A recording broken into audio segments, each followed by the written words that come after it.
Ça tourne? Tu m'as manqué, ça fait longtemps. T'as vu? C'est parti. Est-ce que ça tourne? Ça tourne. Voilà, ça tourne. Bonjour à tous. Pessah est certainement le soir le plus attendu de l'année. Une soirée de fête magique qui réunit toute la famille. Mais en fait, est-ce que l'on sait vraiment comment réaliser toutes les mitzvot de ce soir-là? Ruben est avec nous pour nous guider et poser les bonnes questions. Attention, une petite surprise vous attend en fin de vidéo. C'est parti. Bonjour Samy. Salut Ruben. Ça fait plaisir de te revoir. Ouais, moi aussi. Alors voilà, moi la fête de Pessah, c'est une de mes fêtes préférées.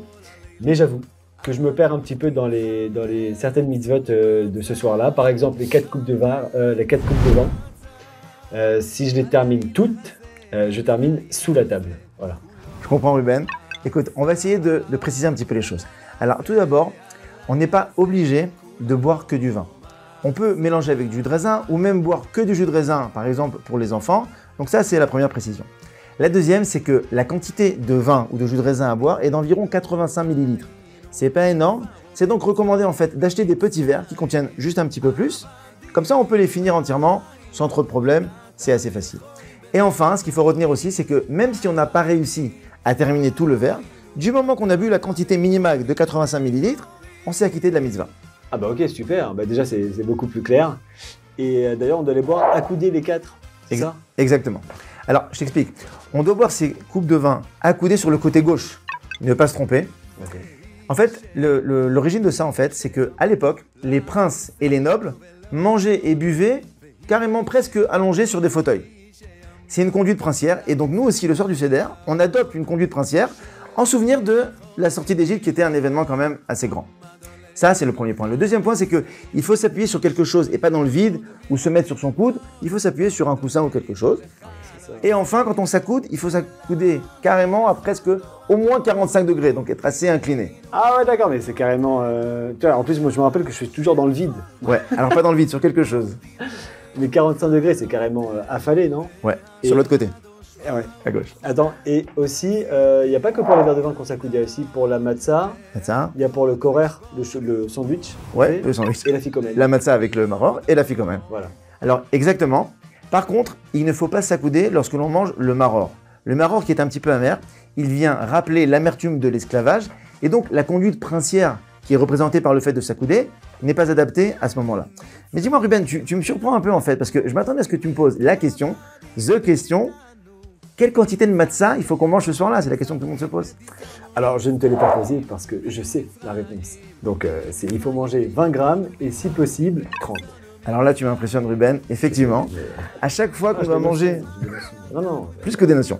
À chaque fois qu'on doit manger de la matzah ce soir-là, c'est-à-dire à 3 moments comme tu l'as bien précisé, il faut manger au minimum 20 grammes de matzah et si possible 30 grammes.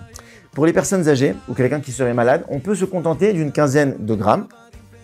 Et enfin, au minimum, il ne faudra pas manger moins que ce qui est représenté par à peu près la taille d'une main. Une main moyenne, pas petite comme la mienne. Et on parle bien sûr, voilà, 2 mains à moi. On parle bien sûr des matzot dures dont on a l'habitude. C'est important aussi d'acheter de la matzah shmura confectionnée à la main pour toutes les mitzvot du soir du Seder. Et enfin, concernant les quantités... Les plus chers, quoi. Les plus chers, exactement. Et enfin, concernant les quantités, il y a 2 moments dans le Seder, tu le sais, où on mange du maror, de la laitue.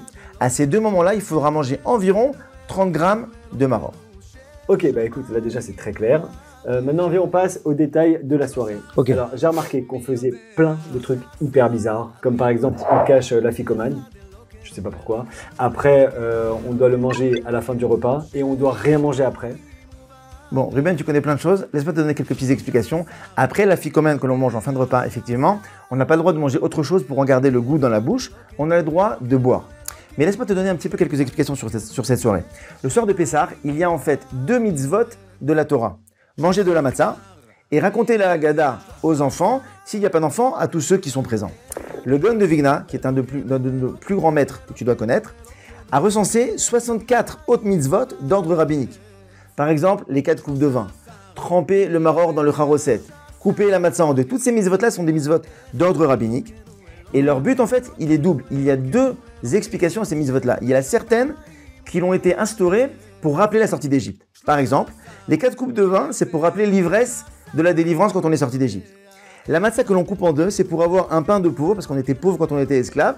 Et donc, on coupe la matzah en 2. On trempe dans le charoset parce que le charoset, il rappelle le ciment de l'esclavage. La deuxième catégorie, Je sais.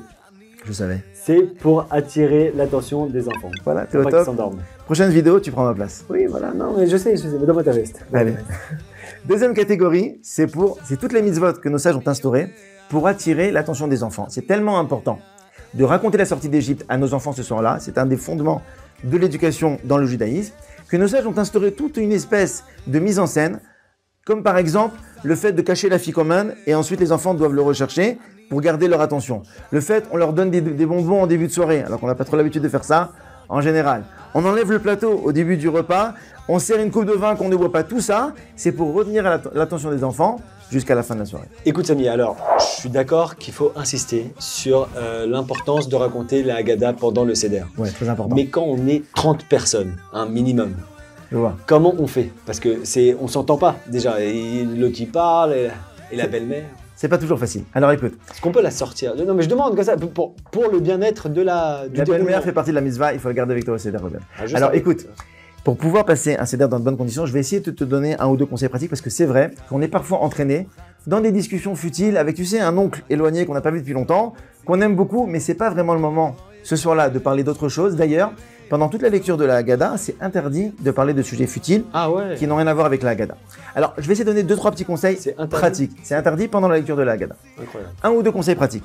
Tout d'abord, la préparation. Il faut, avant le soir du Seder, préparer des récits sur la sortie d'Égypte, adaptés aux différents âges des personnes qui sont présentes. D'ailleurs, il existe des questions-réponses pour Torah Box et peut-être qu'en fin de vidéo, on vous donnera aussi un petit supplément pour vous aider. Premièrement, au niveau de l'installation, deuxièmement, il faut que tout soit prêt avant le Seder. Il est mieux de prévoir les places où on s'installe avant, comme ça on passe pas un quart d'heure, voire plus, à chercher les places. Et il vaut mieux placer les enfants autour de celui qui va leur raconter la Haggadah. Par exemple, le Rav Ovadia Yosef, lorsqu'il faisait le Seder avec toute sa famille, il mettait ses petits-enfants autour de lui. Les enfants étaient un petit peu plus éloignés, ceux qui étaient déjà grands, pour pouvoir leur raconter la Haggadah et être plus proches d'eux. Et enfin, concernant le déroulement de la soirée, prévenir tout le monde que pendant la lecture de la Haggadah, on va se concentrer sur les récits et les histoires qui sont plutôt de l'âge des enfants. Les sujets un petit peu plus sérieux pour les moins jeunes seront réservés à un peu plus tard, pendant le repas. Le repas, le moment préféré. Haha. Le repas, le moment préféré, mais sache Ruben qu'il faut essayer de ne pas trop manger pendant le repas le soir de Pessah. Pourquoi? Parce que ensuite on doit manger la ficomène, ce morceau de matzah, et il ne faut pas le manger lorsqu'on ne peut plus rien mettre dans son ventre, donc il faut garder un petit peu de place pour la ficomène. D'ailleurs, c'est important de savoir que le Seder de Pessah ne s'arrête pas au repas, à part la ficomène que l'on mange après, il y a aussi le Birkat Hamazon, encore 2 coupes de vin, et aussi le Hallel. Donc ne pas faire trop durer le repas pour pouvoir garder tout le monde réveillé jusqu'à la fin du Seder. Ah, c'est dur hein, quand les grand-mères elles ont mis 20 heures de préparation.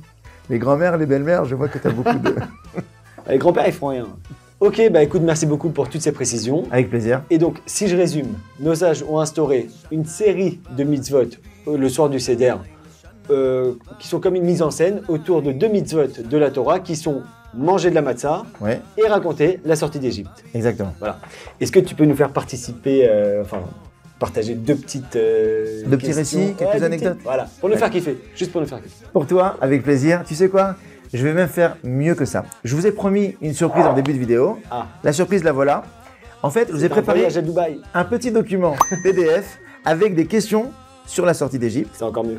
Voilà. 3 séries d'une dizaine de questions réparties par âge, par niveau, que vous pourrez imprimer. Ne vous inquiétez pas, il y a aussi les réponses. Par exemple, est-ce que tu es capable, Ruben, de me citer une dizaine d'animaux qui étaient dans la plaie des bêtes féroces? Les sauces. Attends. Deuxième question. On va mettre des bips. On va voir. Les. Deuxième question, est-ce que tu sais pourquoi exactement le Nil a été transformé en sang et pas en autre chose? Les réponses à ces questions dans le lien PDF juste en dessous. Merci beaucoup Ruben, Pessah Excellent. Kacher et sa mère. Merci beaucoup, Sam. À bientôt. Radak.